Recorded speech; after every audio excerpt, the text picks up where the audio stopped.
So I'm here today to talk about 5 ways of mobilizing people online to advance social justice.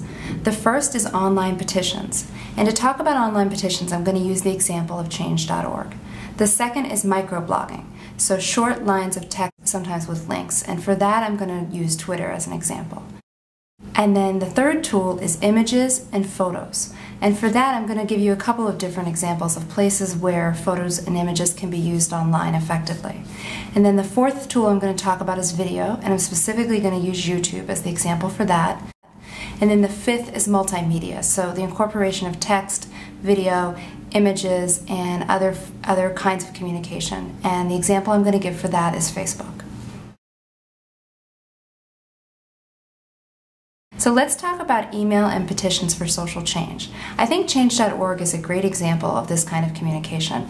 Change.org partners with local and national organizations, allowing them to host petitions on change.org's website and then access the list later of people who signed the petition, including email addresses. So one of the examples I give is a Standing on the Side of Love petition against ALEC, which is just one way that that campaign has used change.org effectively.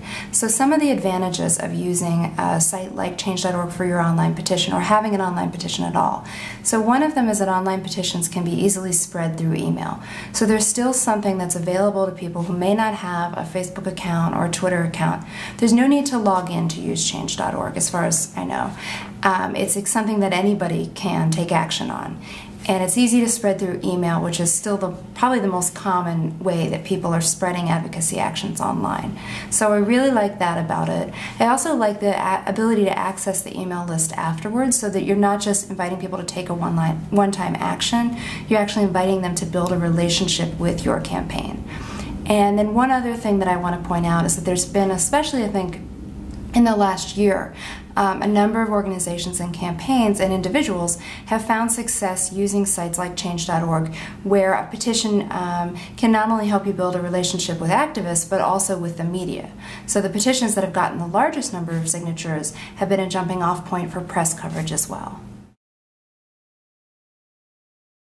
So now we're going to talk about microblogging, and specifically the use of Twitter for online activists. So one of the key strengths of Twitter is the ability to build relationships with people who may not be in your network. So Twitter is one of the few social media tools where, unlike Facebook or LinkedIn, it's completely socially acceptable to approach somebody that you don't have a relationship with yet and to say, we work on similar issues, I'm really excited to be in touch with you and I'm hoping we can start a conversation. And you can do that by following somebody who's working on similar issues, by sending them an @ message, by sending them a direct message, and by following the conversation. Which leads me to another advantage of Twitter for activists, which is the decentralized nature of the conversation. So by following and adding a hashtag or keyword, you're able to join the conversation about a topic that's of interest to you. So unlike something like Facebook, where the conversation is taking place on somebody's profile or somebody's page, and you need to be connected to that profile or page potentially to join the conversation, on Twitter, the conversation is completely public and it's tracked by a hashtag. So that can be a really powerful way for you to jump in the conversation or get a new conversation started with a new hashtag. Another advantage of Twitter is its adoption for on-the-ground reporting and sort of up-to-the-minute updates. So it has been used by people who are geographically dispersed but participating in the same movement or event to share messages from their point of view. Another advantage is Twitter's anonymity, which, there's no requirement that you have your real name as your username or your affiliated name, and there's no requirement that you post a real photograph of yourself, and as a result of that, it can be used very effectively in situations where anonymity is crucial. So now I'm going to talk about the use of images, of different kinds of images and different platforms where images can be used. So rather than just give you one example, because there's such a variety of the kind of images being distributed online, I'm going to talk about a number of different tools that might suit particular types, some better than others. So one of the ones I want to talk about is Tumblr. Tumblr can be really wonderful for photo blogging, and it seems like that something about the cleanness of the interface has really lent itself to posts that are simply photos. So an example was the Tumblr We Are the 99% that I'm going to talk about in a bit. I've also noticed that Tumblr is used a lot for short-term campaigns, so rather than being a sort of an organizational Tumblr, although those do exist and UUSC has one, I've also noticed a lot of Tumblrs that sort of pop up around a particular season or a particular short-term campaign, and then they go away. So they can often be highly focused. Another tool you'll want to use, which in many ways is the exact opposite, is Flickr. So Flickr is a photo collection tool. And it seems to me that the most common use is not for a short-term campaign, but actually for storing photos over the long term. So accumulating a collection of photographs for potentially for years. And that's what UUSC has done with our Flickr. And we've made those photos available under a Creative Commons license so that anyone can use them in appropriate ways. So that's one way that Flickr can be used by organizations. Instagram is another tool that's used to upload photos on the go and to do photo editing from a mobile phone. And then another thing I want to talk about is Pinterest. And so I'm just going to run through these now, and then some of them I'll come back to in more depth, and others you can go to the websites, and I really encourage you to do so and play around with them. So Pinterest is relatively new but has grown very rapidly.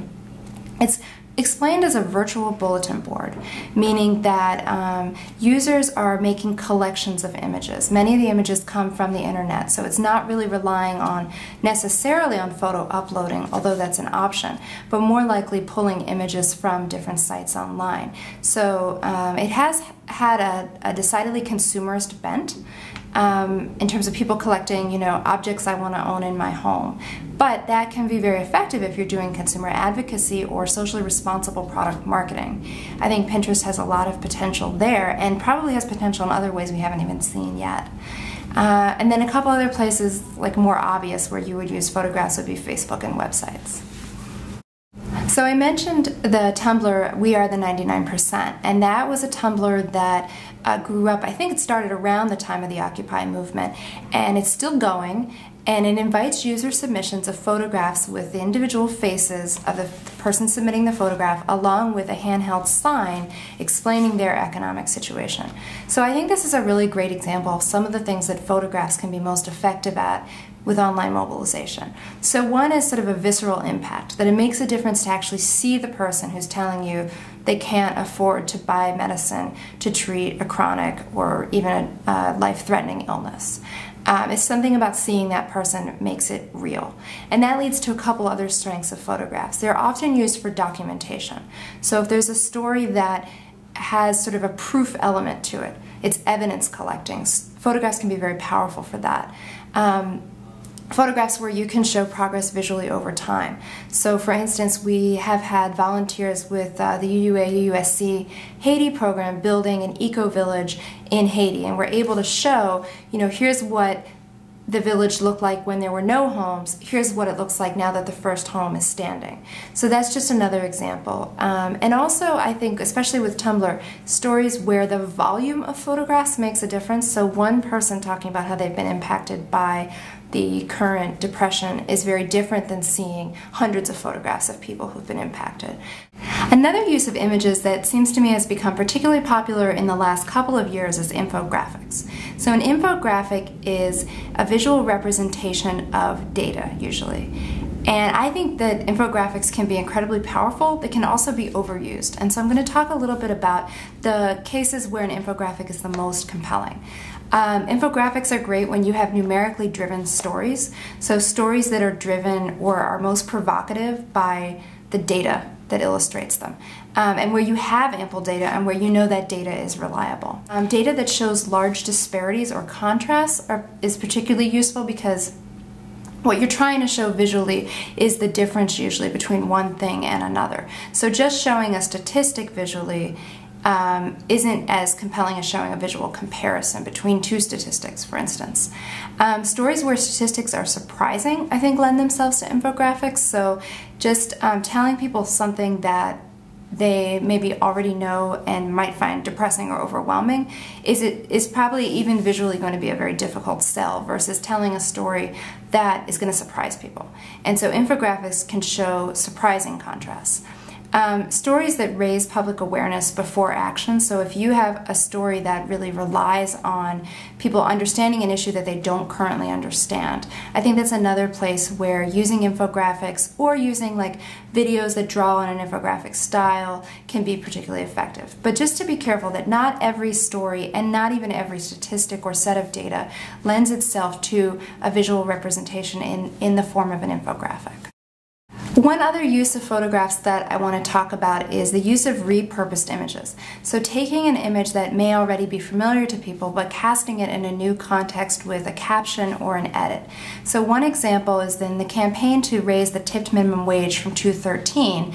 There have been a number of photographs brought back up from popular culture in 1991, which is the last time the tipped wage for workers was raised. So there's one, it's in one of our examples, is of Dwayne Wayne from A Different World with his flip-up glasses, and it says, when Dwayne Wayne rocked flip-up glasses, it was $2.13, and it makes you think, oh, I remember when I saw that. I remember when I used to watch that show. That was a long time ago. So it's taking something that's already in your brain, but making you think about, wow, that was a long time ago when the tipped minimum wage was last raised.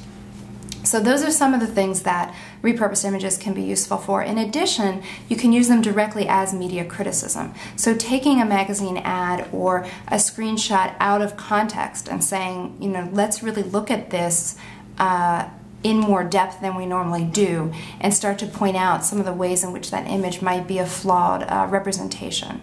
That can be very effective as well. So when we're talking about video, I really want to focus on YouTube. There are other video sharing tools out there, and I know some people prefer Vimeo or other tools, but I really think YouTube has a huge advantage for activists in terms of having a large user base and viewer base already, and a lot of easily shareable functionality. So there are many ways to host videos, and I think it's wonderful to host on multiple platforms, but I would really encourage folks to start with YouTube and take that really seriously. So let's talk now about what video is good for in general. So we talked about with photographs some of the advantages that carry over to video as well. For example, the visceral impact, the sort of fact that you're in a way sort of appealing to people's senses with a photo or with a video. Some people are very visual. I think most people have a visual component to how they understand the world. So video can be very powerful in appealing to somebody on an emotional level. Again, for stories that are told through documentation, so we saw a lot of this with the Occupy movement and the videos that they showed of the crackdown on demonstrators, things that you might not have believed if you hadn't seen a video. But video carries a sort of weight of evidence that I think text alone just can't communicate, or doesn't have sort of the same sense of verifiability. Stories that are shocking, again, can be very powerful with video. So those are sort of obvious. I think a few of the additions would be the use of sound. So if you're telling a story where sound is really crucial and where you have good equipment quality. So that kind of goes to when you're video producing, really making sure that the audio is getting careful attention, because if people can't understand what's being said clearly, that is a major stumbling block, and it's a little bit easier with visual. There's probably a range of what people can see and understand, even if it's a little bit blurry or the quality's not 100% sharp. But sound can be a really crucial place to really focus on production quality. And I wouldn't over stress about production quality. As long as the video is audible and can be watched without a lot of jerky motion or really distracting effects. You know, there's a range of videos that can be successful, from highly produced to much more, I don't want to say amateur, but maybe much more authentic. And really, depending on the subject matter, a range of video production effort or quality can be acceptable and even very successful. Together by talking about multimedia platforms. And there are a number of platforms that technically are multimedia platforms. I mean, you could use Tumblr as a text and photo and video platform. It seems to me like Facebook is the one that's most commonly used. I mean, you could also use Twitter as, you know, with TwitPic and other features as a photo and text and even video platform. But it seems like Facebook is the one that's sort of optimized most effectively around sharing a number of different kinds of content files. that's a real advantage of having a presence on Facebook for your organization or campaign. A couple other things with Facebook that I think are probably obvious but good not to overlook is that it does have an enormous user base. So when you're looking at something like Tumblr, it's an amazing platform and can be used for a lot of things, but it doesn't necessarily have the built-in user base that's as extensive as what Facebook has to offer. So if you're looking at content that you really want to go viral, having it on Facebook is really critical, and also having it be Facebook compatible. So if you're posting it on your website, then you want to have a share to Facebook button that you've carefully configured to really encourage people and make it easy for them to bring that content onto Facebook. And there's some neat tools you can use to actually track how many times your content has been shared on Facebook, not just from your own wall or your own post, but using the URL you can see how many times anyone has shared that URL. So the potential for people to go viral from your Facebook content is pretty significant. And you're reaching people through the people that matter to them. So if something is going viral through Facebook, it's because it's being shared between family members and friends and people who have some level of trust or affinity with one another, hopefully. So that's another advantage of having that Facebook user base. I was going to say one more thing, which is that, and maybe this is debatable, but I have found that sometimes people don't always convert from Facebook to being email list joiners or to engaging with your campaign in other ways. So just to be mindful of trying as much as possible to invite conversion opportunities. So if you have a Facebook page, inviting people on a regular basis to join the email list or to engage in other ways that you may want to bring them into a deeper relationship. And that's it. I want to talk about a couple of recommended resources as well. There's a couple of organizations that have been involved in the workshop that this video is being made for. And one of them is Standing on the Side of Love, which is a UUA campaign against identity-based oppression. And they've done some really amazing things online, so I really suggest going to their website. The UU statewide networks have also been a really critical partner in this workshop and in engaging Unitarian Universalists, particularly in social justice activity. And I'm here with the Unitarian Universalist Service Committee, and I encourage you to visit our website, uusc.org. And then for Unitarian Universalists, there's a couple of other resources that I think are really useful. So one is if you go to the Unitarian Universalist Association website, there are communications resources, including social media resources, and they're geared towards congregations communicating, but I think there's some good information in there for everybody. And there's a Facebook group called the UU Social Media Lab, and anybody can join. And there's some really exciting conversations going on from people based in congregations as well as individuals talking about how to use social media to grow our faith movement. And then finally, the UU Growth blog is another resource for learning about how we can use social media in the pursuit of justice and our values. So thank you so much, and I hope this is helpful.